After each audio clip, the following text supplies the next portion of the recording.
Coma do pão e beba do cálice. Comentário de Mário Persona.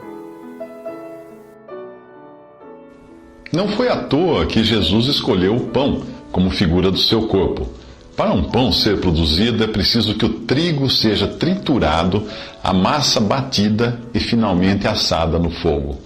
Tudo isso aponta para Cristo, pois se o grão de trigo não morrer, continuará ele só, mas se morrer, dará muito fruto. Fala João 12:24. De igual modo, a uva precisou ser esmagada para se transformar em vinho. Ao dizer, isto é o meu corpo dado em favor de vocês, e meu sangue derramado em favor de vocês, em Lucas 22:19-20, o Senhor mostra que nos substituiu na morte para podermos ter vida. Na Páscoa, os judeus recordavam a bondade de Jeová por tê-los libertado da escravidão. Na ceia, nós lembramos o Senhor e anunciamos a sua morte. Na Páscoa, eles comiam o pão da aflição, que fala em Deuteronômio 16:3, que eles próprios, os judeus, os israelitas, experimentaram quando eram escravos no Egito. Na ceia, nós anunciamos não a nossa aflição, mas a do Senhor. A Páscoa era retrospectiva, apenas. A ceia é comemorativa e celebrada com a perspectiva futura de nosso encontro com o Senhor, pois a celebramos até que Ele venha. 1 Coríntios 11:26. A ceia do Senhor não é uma pregação do Evangelho ou um meio de salvação, pois dela participam os que já estão salvos.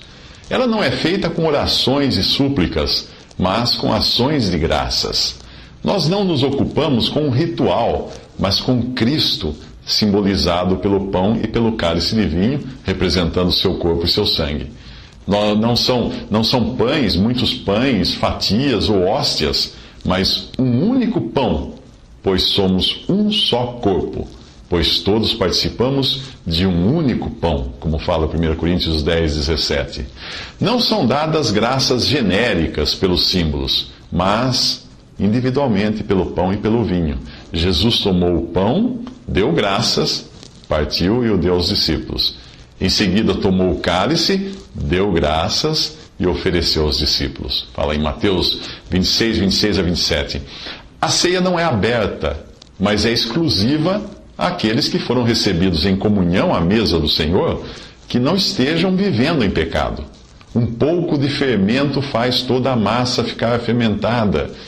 Com qualquer que, dizendo-se irmão, for imoral, avarento, idólatra, caluniador, alcoólatra ou ladrão, com tais pessoas vocês nem devem comer.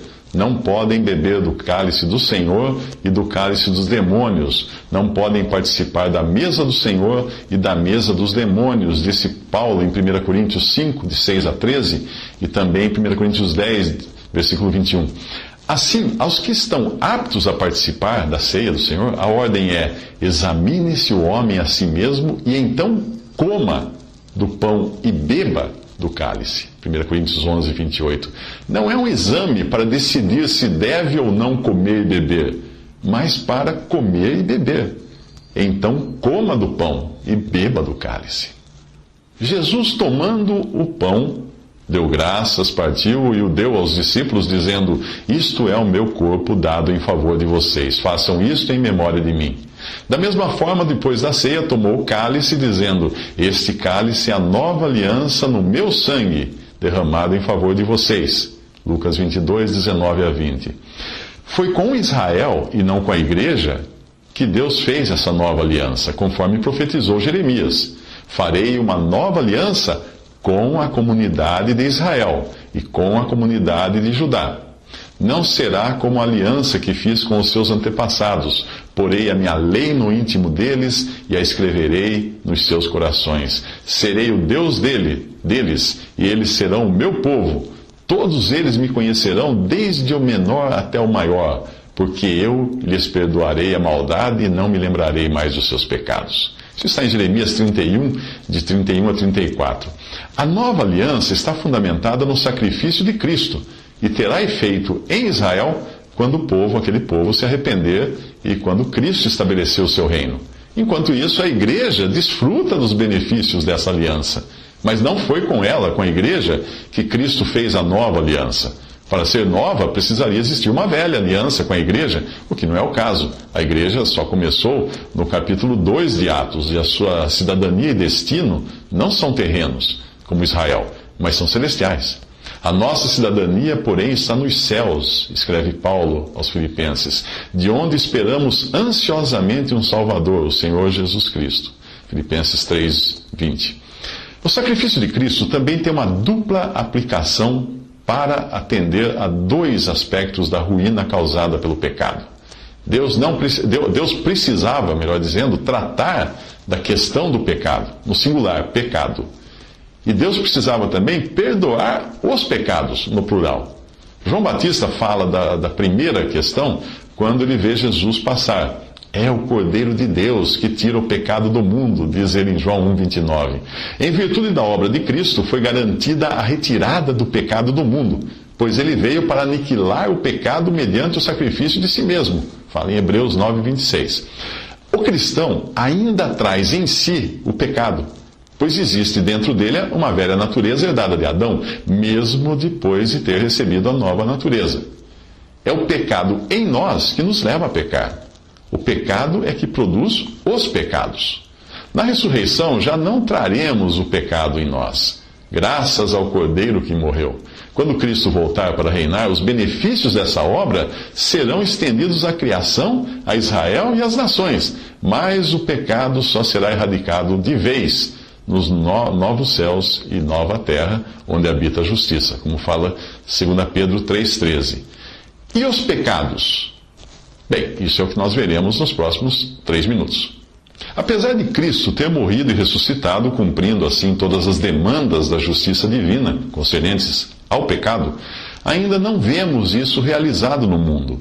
A razão é que a salvação é pela fé e não pelo que vemos, pois nessa esperança fomos salvos. Mas esperança que se vê não é esperança. Quem espera por aquilo que está vendo? Mas se esperamos o que ainda não vemos, aguardamo-lo pacientemente. Fala Romanos 8:24.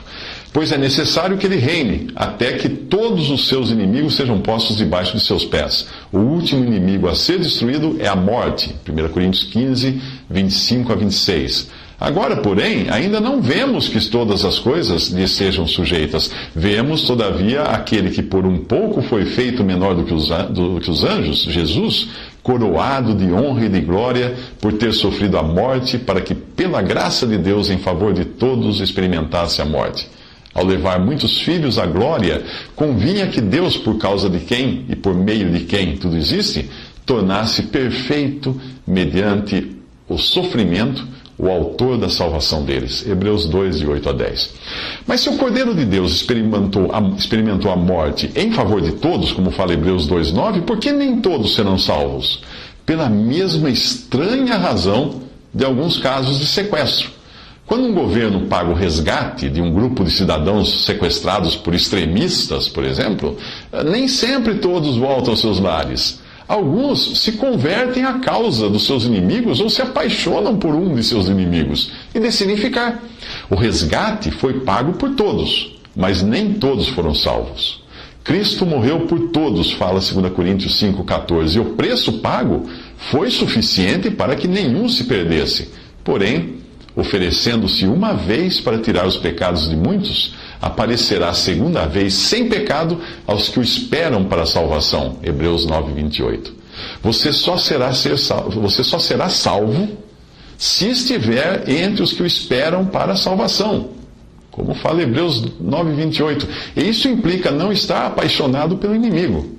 O pecado do mundo foi resolvido pela obra da cruz, mas os pecados de cada um precisam ser perdoados. Se é verdade que na cruz Jesus morreu para tirar o pecado do mundo, também é certo que ali ele carregou o pecado de muitos, como fala Isaías 53:12, e não de todos. Ao crer em Cristo, você desfrutará dos mesmos benefícios prometidos a Israel na nova aliança. Eu lhes perdoarei a maldade e não me lembrarei mais dos seus pecados. Hebreus 8:12. Mas se você persistir na incredulidade, já não resta sacrifício pelos pecados, mas tão somente uma terrível expectativa de juízo e de fogo intenso, que consumirá os inimigos de Deus. Como fala Hebreus 10:26.